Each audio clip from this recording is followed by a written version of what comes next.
Welcome to my YouTube channel. आज का हमारा जो टॉपिक है जिसको हम स्टडी करने वाले हैं वो हमारा टॉपिक है मल्टीप्लायर। तो स्टूडेंट मैं आपको बताना चाहूँगा मल्टीप्लायर को हम इकोनॉमिक्स में जो है ना के से डिनोट करते हैं। तो ये क्या होता है, K is equal to delta Y upon delta I. तो ये जो डेल्टा वाई है इसको हम कहते हैं change in income, change in income. और ये जो हमारा डेल्टा आई है इसको हम कहते हैं change in investment, change in investment. तो स्टूडेंट होता क्या है, जब हम इकोनॉमी के अंदर इन्वेस्टमेंट में चेंजेस करते हैं तो जब हम इन्वेस्टमेंट को बढ़ाते हैं तो जो हमारी इनकम है वो उससे कई गुना ज़्यादा बढ़ के आती है। तो उसको अगर हम डिफाइन करेंगे तो it is measured as the ratio between change in income and change in investment. ये मल्टीप्लायर जो होता है इसका एमपीसी से जो है एक रिलेशनशिप होता है, के इज इक्वल टू होता है 1/1 माइनस एमपीसी, और एक होता है के इज इक्वल टू 1/एमपीएस। तो यहाँ क्या है कि ये जो एमपीएस है और के, इन दोनों के बीच में अपोजिट रिलेशनशिप होता है, और ये के और 1/1 माइनस एमपीसी जो है इसका एक डायरेक्ट रिलेशनशिप होता है। एमपीसी की वैल्यू जितनी बड़ी होगी मल्टीप्लायर की वैल्यू भी उतनी ही बड़ी होगी। मैं आपको बताता हूँ, मान लीजिए एमपीसी की वैल्यू 0.5 है तो के हम निकालेंगे तो के इज इक्वल टू क्या हो जाएगा 1/1 माइनस 0.5। तो 0.5 तो के की वैल्यू आपकी आ गई 2। मान लीजिए मैं एमपीसी को मानता हूँ 0.8, तब हम के निकालते हैं तो के इज इक्वल टू हो जाएगा 1/1 माइनस एमपीसी, 1/1 माइनस 0.8 तो 1/0.2। तो अब की बार जो हमारी के की वैल्यू है वो आई 5। तो ये बिल्कुल क्लियर स्पष्ट है कि एमपीसी 0.5 है तब के की वैल्यू जो है 0.2 है, एमपीसी हमारा 0.8 है तो के की वैल्यू हमारी जो है 5 है। यानी एमपीसी हमारा जितना लार्जर होगा उतना ही मल्टीप्लायर हमारा लार्जर होगा। तो इसका एक डायरेक्ट रिलेशनशिप है, और एमपी एस और के में जो है वो एक अपोजिट रिलेशनशिप है। तो स्टूडेंट मैं आपको बताना चाहूँगा के इज इक्वल टू 1/एमपीएस और 1/1 माइनस एमपीसी जनरेट कैसे हुए हैं।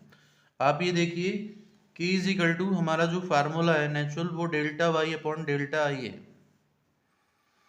अब हम जानते हैं कि y इज इक्वल टू जो होता है वो c प्लस एस होता है, और y इज इक्वल टू एक फार्मूला होता है हमारा c प्लस आई। यदि मान लीजिए सपोज करो ये डेल्टा वाई होगा तो ये हो जाएगा delta C plus delta I. अब हम क्या करेंगे, K is equal to delta Y upon delta I है तो हम क्या करेंगे K is equal to delta Y upon delta I. तो इसमें अगर हम डेल्टा आई की वैल्यू निकालें तो delta I is equal to हो जाएगा delta Y minus delta C. तो स्टूडेंट मैं क्या करता हूँ, डेल्टा आई की जगह इसकी वैल्यू पुट कर देता हूँ मैं delta Y upon minus delta C, delta Y minus delta C मैंने ये वैल्यू पुट कर दी। तो ये मेरी इक्वेशन बन गई 1। अब क्या करते हैं स्टूडेंट, हमारी ये जो है ये हमारा लेफ्ट हैंड साइड है के और ये हमारा राइट हैंड साइड है। तो मैं क्या करता हूं, divide the equation delta Y right hand side, right hand side. ये जो राइट हैंड साइड वाली इक्वेशन है delta Y upon delta Y delta minus C, मैं इस पूरी इक्वेशन को डेल्टा वाई से डिवाइड कर देता हूँ। के इज इक्वल टू ऊपर है हमारा डेल्टा वाई को मैं डिवाइड करता हूँ डेल्टा वाई से, और नीचे हमारी इक्वेशन में है delta Y minus delta C, तो मैं इसको भी डेल्टा वाई से डिवाइड कर देता हूँ। तो स्टूडेंट क्या होगा, ये डेल्टा वाई कट हो जाएगा, ये कट हो जाएगा, तो के इज इक्वल टू क्या हो जाएगा, ऊपर आ जाएगा 1, और नीचे यहाँ क्या आ जाएगा, ये कट हो गया, ये भी आ गया आपका 1 minus delta C upon delta Y. तो student we know that M P C is equal to हमारा क्या होता है delta C upon delta Y. तो मैं क्या करूँगा, delta C upon delta Y की जगह पुट कर देता हूँ मैं 1/1 माइनस एम पी सी। तो एक फार्मूला मेरा जनरेट हो गया, K is equal to 1/1 minus M P C. और स्टूडेंट हम जानते हैं 1 minus M P C is equal to होता है एम पी एस के बराबर। तो फिर मैं कर देता हूँ, इसकी जगह में क्या एम पी एस भी रख सकता हूँ, तो के इजिकल टू 1/एम पी एस। एक फार्मूला स्टूडेंट ये जनरेट हो गया, ये हमारा फार्मूला नंबर 2 है। तो स्टूडेंट मैंने अभी आपको बताया जो हमारा k है वो delta Y upon delta I होता है। तो मैं आपको एक न्यूमेरिकल करके बताता हूँ। आपको एक न्यूमेरिकल इस तरीके से दिया हुआ है, in an economy government make some additional investment. किसी इकोनॉमी के अंदर गवर्नमेंट जो है ना एडिशनल इन्वेस्टमेंट करती है, तो find the value of when M P C is equal to 0.5। मैंने वैल्यू ले ली है क्वेश्चन में से, एम पी सी जो गिवन है वो 0.5 है। एंड इंक्रीज इन इनकम, जो इंक्रीज इन इनकम है वो 1000 करोड़ दिया हुआ है। तो स्टूडेंट इसमें जो क्वेश्चन में पूछ रहा है वो डेल्टा आई की वैल्यू पूछ रहा है, डेल्टा आई निकालना है हमें। तो हम क्या करेंगे, सबसे पहले हमारा जो फार्मूला है वो है K is equal to delta Y upon delta I. तो इसमें क्या डेल्टा वाई तो हमें गिवन है, ये रहा delta Y is equal to है हमारा 1000, ये हमारा गिवन है। और एम पी सी से पहले हम के निकाल लेते हैं, तो के इज इक्वल टू हो जाएगा 1/1 माइनस एम पी सी। तो 1/1 माइनस 0.5, तो 1/0.5। तो के की जो वैल्यू है वो हमारी आ जाएगी 2। तो स्टूडेंट अब हमारे पास के की वैल्यू हो गई 2 और हमारे पास डेल्टा वाई की वैल्यू हो गई 1000 करोड़। तो स्टूडेंट हमें बताना डेल्टा आई। तो हमारा जो फार्मूला है वो के इज इक्वल टू क्या है, delta Y upon delta I. तो यहाँ हम के की वैल्यू पुट कर लेते हैं 2 और डेल्टा वाई की जो वैल्यू है वो है 1000 और डेल्टा आई हमको क्या है निकालना है।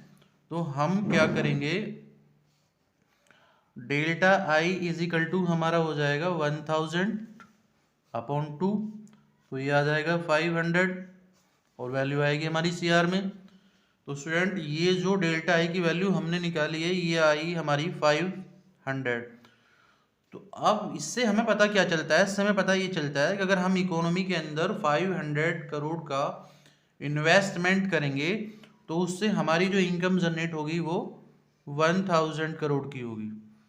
यानी जब हम इन्वेस्टमेंट करते हैं तो उससे हमारी जो इनकम है वो मैनी टाइम्स जनरेट होती है। तो एक स्टूडेंट ये दूसरा न्यूमेरिकल है, मैं आपको बताता हूँ उसमें गिवन क्या है। M P C is equal to दिया हुआ है 0.75, जो कि मैंने यहाँ लिख लिया है। तो ये कह रहा है how much additional investment is required increase in income by 600 crore, find the value of multiplier. तो स्टूडेंट इसमें जो पूछ रहा है वो मल्टीप्लायर पूछ रहा है। एक तो वैल्यू जो फाइंड करनी है वो हमें के की वैल्यू फाइंड करनी है और एक डेल्टा आई की वैल्यू फाइंड करनी है। तो हम करते हैं इसको। तो सबसे पहले क्या करेंगे, हम इसमें के निकाल लेंगे। के कैसे निकालेंगे, के इज इक्वल टू होता है 1/1 minus M P C. 1/1 minus M P C की वैल्यू दी हुई है हमें 0.75। तो क्या करेंगे 1/0.25 हो जाएगा, तो ये आ जाएगा स्टूडेंट 4। तो के की वैल्यू हमारे पास जो आई स्टूडेंट वो आ गई 4। अब हम क्या करेंगे, के इज इक्वल टू हमारा जो फार्मूला होता है वो delta Y upon delta I होता है। तो ये वैल्यू हमारे पास 4 हो गई और डेल्टा वाई जो गिवन है वो हमें 600 गिवन है और यहाँ हम रख लेते हैं डेल्टा आई। तो delta I is equal to हमारा हो जाएगा 600/4 इज इक्वल टू 150 करोड़। तो स्टूडेंट यहाँ जो हमारा चेंज इन इन्वेस्टमेंट है उसकी जो वैल्यू हुई आई वो 150 करोड़ है। तो यहाँ में पता लगता है स्टूडेंट अगर हम इकोनॉमी के अंदर 150 यानी 150 करोड़ का इन्वेस्टमेंट में चेंज लाएंगे तो उससे हमारी जो इनकम है वो 4 गुना ज़्यादा जनरेट होगी, 600 करोड़ रुपए हमारी इनकम जनरेट होगी। तो मल्टीप्लायर ये बताता है कि इन्वेस्टमेंट से कई गुना ज़्यादा हमारी इनकम जनरेट होती है।